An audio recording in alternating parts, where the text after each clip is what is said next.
प्रश्न आल्यास कशी सॉल्व्ह करायची? इकडे बघा विद्यार्थी मित्रांनो, स्कॉलरशिपच्या परीक्षेमध्ये क्यूजवर अनेक प्रश्न येतात.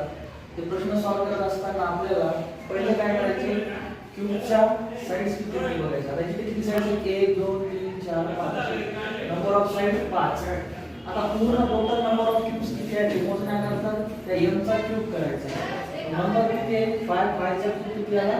125. म्हणजे पूर्ण फिगरमध्ये 125 क्यूब्स आहेत.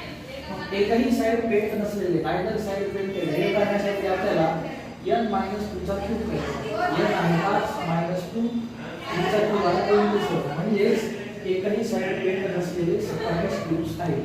त्यानंतर फक्त एक साइड पेंट असलेले क्यूब काढण्याकरता n-2 चा स्क्वेअर * 6.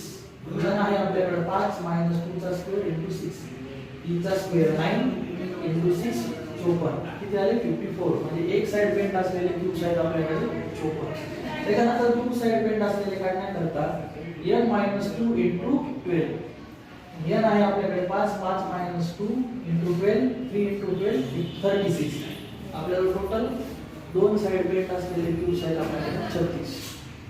ओके.